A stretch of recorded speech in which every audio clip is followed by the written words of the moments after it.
Bonjour à toutes et à tous et bienvenue dans cette nouvelle vidéo des écuries Passionnez-moi. Aujourd'hui, comme promis, nous allons parler de Star Brésil, notre pur sang que nous avions en pension travail. Et puisque je n'y connais pas grand chose, je vais laisser Salomé nous expliquer un petit peu tout ça. Bonne vidéo!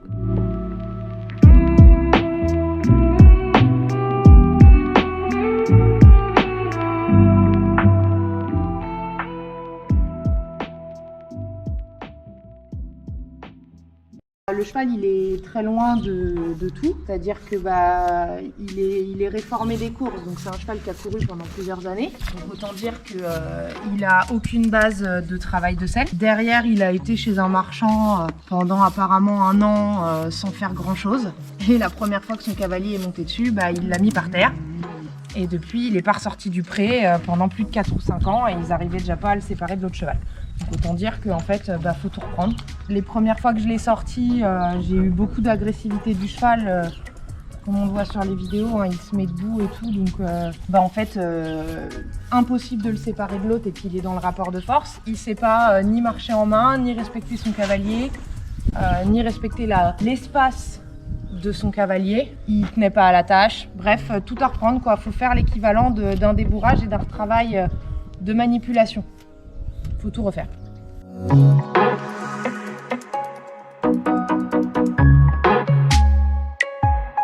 En fait, je m'attendais pas à ce que le cheval soit aussi... ils réagissent pas tous comme ça, à se mettre debout, etc.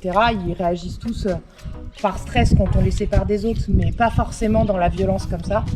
Donc un cheval qui réagit comme ça, c'est un cheval qui a intégré qu'en fait quand il voulait pas faire quelque chose, il agissait par violence dans le rapport de force avec son cavalier et que le cavalier cède dans ces conditions-là.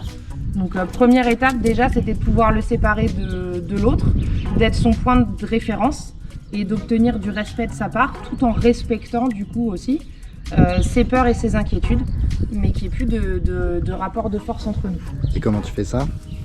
Comment je le fais, en fait les chevaux dans la nature ils se maîtrisent par le mouvement.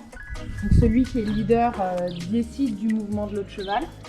Il est capable de l'arrêter, de lui demander de se déplacer, d'avancer ou autre. Et ils ne sont agressifs entre eux que quand justement l'un est agressif, sinon il n'y a pas d'agression de leur part. Donc mon premier objectif en fait c'était du coup de le faire bouger. C'est-à-dire qu'un cheval qui se met debout et dans le rejet, il fallait que je crée le mouvement. Tant qu'il ne m'agresse pas, je ne l'agresse pas.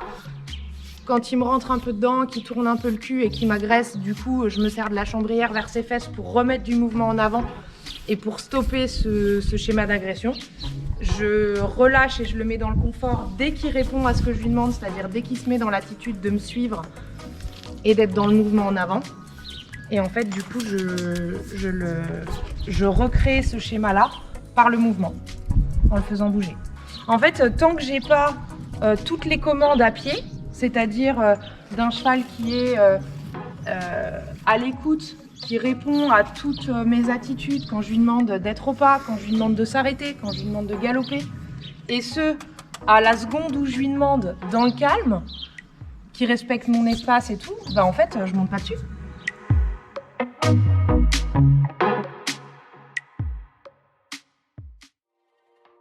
Donc déjà, première étape, ce qui est important, c'est sa position. Il faut que tu te pousses un petit peu. Là, si je veux que mon cheval il parte sur le cercle, c'est-à-dire qu'il s'éloigne de moi, déjà, je vais aller vers tes fesses. Allez! Voilà. Il faut savoir que ce qui est fondamental, c'est sa position et son intention. C'est-à-dire que là, comme je veux que mon cheval marche, ma place, elle est au niveau de la selle. D'accord ? Si je vais trop vers l'avant, je vais inciter mon cheval à s'arrêter. Et si je vais trop vers l'arrière, je vais l'inciter à aller un petit peu plus vite. Donc là, il est parti tout seul au trot, je lui ai rien demandé.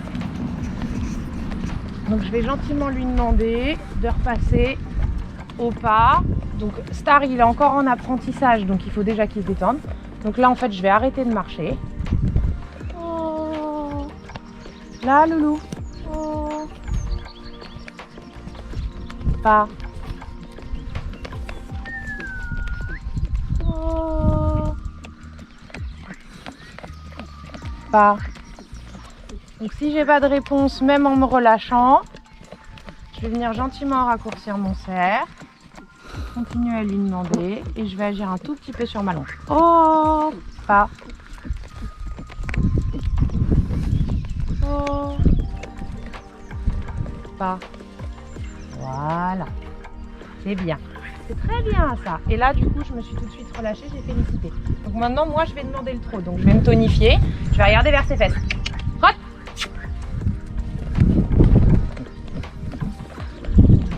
Et donc en réalité, les mots que je prononce, c'est juste pour que mon cheval associe mon geste au mot et qu'après il le fasse au moment où je dis le mot. Mais à la base, n'importe quel cheval réagit, ils sont très sensibles à ça, aux attitudes. Donc en fait, je me suis juste énormément tonifiée dans mon départ et c'est ça qui a fait que mon cheval est parti au trot. C'est bien, Loulou, ça c'est très très bien. Voilà.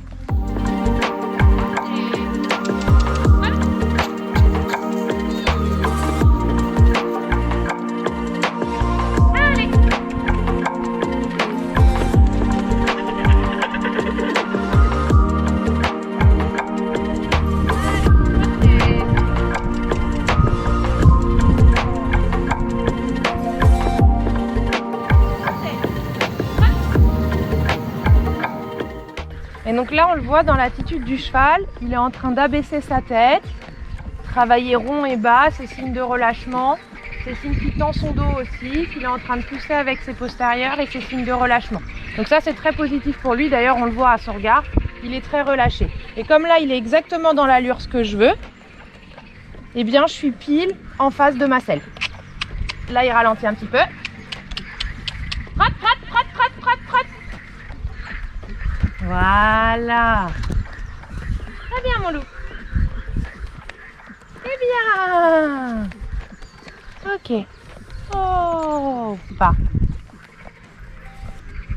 Bravo, ça c'est bien. Et donc là, on voit, il l'a passé tout de suite. Et je l'ai juste arrêté de marcher, je me suis relâchée. Donc là, il est connecté à moi en fait. Il arrête de regarder ce qui se passe autour. Il fait attention à ce que moi je lui demande.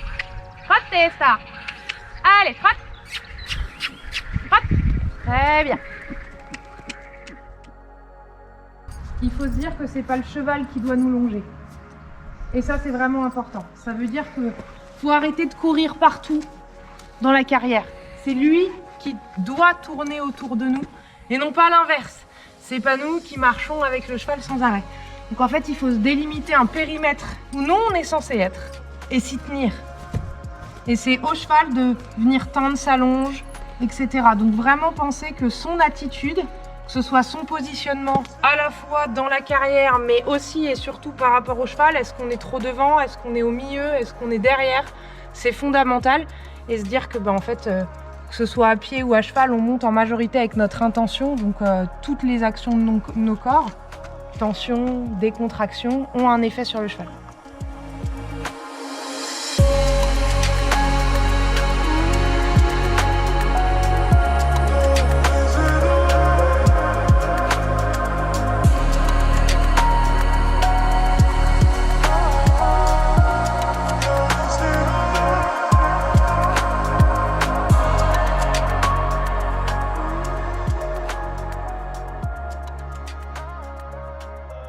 Voilà pour cette petite vidéo sur le travail à la longe, j'espère que vous aurez trouvé ça intéressant. Ici nous n'avons pas abordé la partie montée, qui mériterait également une petite vidéo, mais si vous avez des questions, n'hésitez pas à nous les poser en commentaire et nous y répondrons. En ce qui concerne Star, il a bien progressé depuis ses débuts à la ferme, et sur la fin, Salomé a pu le travailler un petit peu monté, mais il s'est vite avéré évident qu'il nécessitait beaucoup de travail et qu'il n'était pas adapté à un débutant. Aussi, nous avons donc décidé d'un commun accord avec son propriétaire de le vendre pour trouver un cheval qui sera plus adapté à ce type de cavalier. De notre côté, nous avons eu pas mal de changements à la ferme, donc je vais essayer de vous faire d'autres vidéos assez prochainement. Et d'ici là, je vous dis donc à bientôt pour une nouvelle vidéo des écuries Passionnez-moi.